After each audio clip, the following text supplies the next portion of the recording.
Welcome back to Open Line tonight. We are talking the Affordable Care Act, and if you just got a headache when I said that, it's okay. We're going to help walk you through it tonight. I have Mary Moore here with me and Sharon Baker, both with Get Covered Tennessee, walking us through what Affordable Care Act or Obamacare really means, how it can help you, how you get the best plan for your money. We have John on the line. I want to get right to him. I promise to answer as many calls as we can tonight. John, what is your question?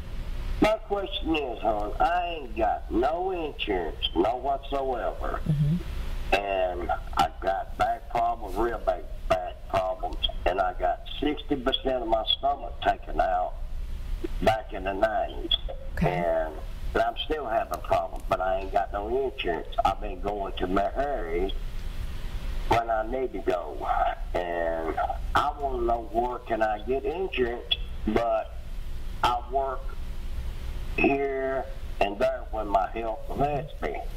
Does it come down to income, Sharon?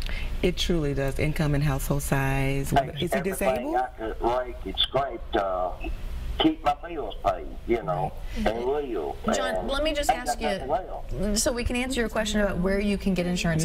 Let me just ask you, how much do you think you make in a year?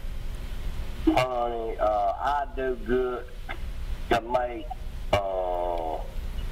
$5,000 a year if I make that. Okay, let's start with there. Sharon, what can he do? So he's at Meharry, the indigent. You're at Meharry with the charity care program. Yes, ma'am. And that's really that's a good place for him to be, because he would not be eligible for subsidies for insurance. Now that's not an insurance, but it will allow him to go to Meharry only for services that he needs, and they also are based on, you know, your income, and you have to be a resident of Davidson County, and you have to show that with proof of a light bill or something like that. But at least he can go to the emergency if he needs to, or he can go see a physician if he needs to with that charity care card. Other than that, he's one of those in the gap. You're not disabled, John? You don't have a Social Security disability? My doctor cleared me 100% disabled, and I'm in the process of getting my disability started. Okay. So that will change that things. will help him, because then he can use that disability income to come onto the marketplace if it's at least $12,000 a year that he's going to get. So he's in the process. So that may mean he has to wait a whole nother year. But there's the light at the end of the tunnel. Sure it is. Yeah, and if he's approved for disability halfway through the year, that could be a qualifying event. Okay, so then he could sign up. So even if he's missed the open enrollment period, there are some special enrollment periods you can That's great information. That's good. There is a new plan to help cover people in this situation, and it's called the 3-Star Plan. So we're hoping that gets passed. the legislator could, you know, pass that. So that's something to look out for. That could and that would be a Tennessee thing or federal? That'd be a Tennessee thing. Okay. Yeah, to cover folks in John's situation. Kind of stuck in that gap. All right. I also like to give John the Health Assist number. Don't you think that would be good? 615-313-9972. Say it again, because we have it up on the screen. 313-9972, and that's for Health Assist. Those are for those that are not eligible for TennCare or the Marketplace, and they're in the gap like yourself. That's a good number to call. And they could maybe, if you needed some assistance with a prescription drug plan, that they may be able to find a discount for, or just kind of refer you to some other safety net type of places. All right, John, so glad you called in tonight. I hope that gives you some hope and some avenues to look towards. Sounds like your situation may change here in just a little bit, which is a good thing. Yes. Okay, see, we're helping people out today. Hopefully that's going to help. Let's talk more about these cost savings. Everybody likes to save money, whether it's a 35-cent coupon at the grocery store or big money on health care. Who qualifies? How do you get it? How do you know if you're eligible? Well, I think the calculator on healthcare.gov is a really good place to start, or just picking up a phone, calling a navigator. We will talk you through it. With just a few questions, we can really get at whether you're eligible or not. It comes down to income, it comes down to household size, it also comes down to whether you're offered employer coverage. That's a big key. That's really there big as well. And there's two types of financial assistance. So there's the premium tax credit, which a lot of people receive. About 87% of Tennesseans who are on the marketplace receive that type of assistance. So that's by more than 8 out of 10 of the majority. And that is savings that helps lower the monthly premium cost. So that's your premium that you're paying every month. And then a slightly smaller group of folks also qualify for an additional type of financial assistance called cost-sharing reductions. And those are... Why can't they just name something more simple? Right? I mean, come on. It just rolls off the tongue, doesn't it? Cost-sharing reductions. And those are applied to the silver level plans, and they lower your deductibles, your co-pays, your out-of-pocket maximums. So that's what really helps make it affordable to go to the doctor. So not only keep your coverage by paying your monthly bill, but to go to the doctor, get a prescription filled, it lowers those out-of-pocket costs. But again, that's only for the silver. For the silver plans, and it's a little bit smaller of an income range. It's a little bit lower of an income range that's eligible for that. But there's still a lot of folks that are on the marketplace in Tennessee who get both types. Both. We're throwing out things like silver and bronze and gold, and then we have Humana and Cigna and Blue Cross Blue Shield. Okay, make sense of that. What happens with the crazy metal categories we're talking about and the actual carriers we're talking about? How does that come together? So when you're on healthcare.gov, whether you're doing the plan preview or you've gone all the way through the application and you're at the end, by default it will start showing you the least expensive to the most expensive plans in your area. And the least expensive tend to be the bronze plans. Okay.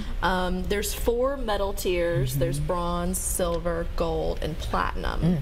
Every market has at least bronze and silver. And then some areas in Tennessee also have gold and platinum available. But bronze and silver is by far the most common category that we see people gravitating towards because of the extra financial assistance, and there's a reason that the silver plan is the benchmark plan. It has benefit level that most people are familiar with and comfortable with, while still having a pretty affordable premium. Okay, what when you say that most people are familiar with and comfortable with, is that like your preventative care is covered? Preventative care is covered on all of them. Oh, okay. That's covered at 100% on all of them. I guess I would say that mostly like that 80-20. The 80-20, you know, that's not to say that every silver plan has an 80-20 cost sharing. You know, they all kind of wrap it up in a different way. Some have lower deductibles but higher cost sharing. You know, higher deductibles and lower cost sharing. But it's kind of that basic what you would expect if maybe you've had employer coverage in the past. Bronze can also be a good option for folks who don't qualify for the cost sharing reductions on the silver plans. You do have lower premiums. Yes, but you're going to have a larger deductible. Okay, and so you're going to pay a lot more before maximum. your insurance kicks in. Exactly, exactly. But if you're one of those younger, healthier types, and maybe you don't qualify for the financial assistance and you don't think you'll go to the doctor very much, the preventive care is covered at 100%. Right. So that's great. you can get that kind of lower premium on the bronze. That's right. Get access to your preventive care. And then you're still, even though the deductible's higher, you're still covered if you had an emergency, you know, a catastrophic emergency. So most of those people that fit that category that Mary's talking about, that is kind of healthy and want to go with that bronze, when that preventive at 100% with your physical and your flu shot and your mammogram, you know, those are free. Right. And a lot of those people, that's all they really need anyway. So. Yeah, exactly. Okay, so it's worth going online. We can't stress this enough. But we're worth calling in and talking to people like Mary and Sharon to walk you through it. We have Liam on the phone. Liam, thank you for being with us tonight. Go ahead with your question. Yes. I've just turned 65 back in the spring, and I've been on disability now. I was disabled 2 years ago. Worked hard all my life, and my back wore out, and here I am on disability. Well, my question is, after 2 years of being on disability, do I qualify for TennCare insurance? It's Medicare. After you've been on SSDI for 2 years, you should be then transferred to Medicare. Does that make sense? Does that sound right to you, Liam? Medicare, your not answer Medicaid. was, but you could get both. I'm on Medicare now. Okay, then you're covered. Yeah, but now my wife. My question, other question is, if I do was to get on TennCare, if I'm eligible for TennCare, would she be covered also?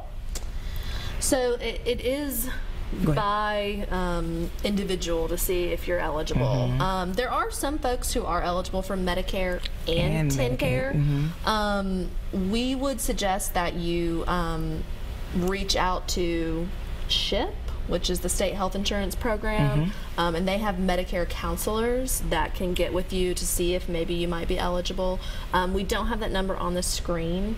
I've got some paperwork. I do have it. Okay, great. I was also going to say, you can always call, you could call the 844 number and they could give you the number for SHIP. So I would check in with them, but if you are on TennCare, your wife won't automatically be on TennCare, unfortunately. So that's one thing I wanted to find out. Yeah, it is on an SHIP is a great place to start, because they may find that you're eligible for some other Medicare savings plans, programs that you might not know that you're eligible for. So I would definitely call SHIP. That's good news.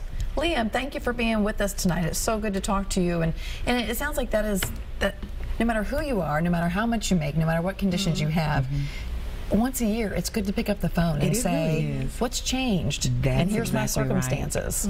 I agree. You talk to people every day. You said you have been busy since open enrollment started. What are some of the stories that you're hearing or things that you're seeing that have surprised people? Again, and I don't want to make it sound like everybody's going to get a $20 premium, but those have been the surprises, that when people have sat down and actually gone through the application and finished it, they've found out that it wasn't as expensive as they thought it was going to go up. Everything made it sound like it was just going to be a lot of money.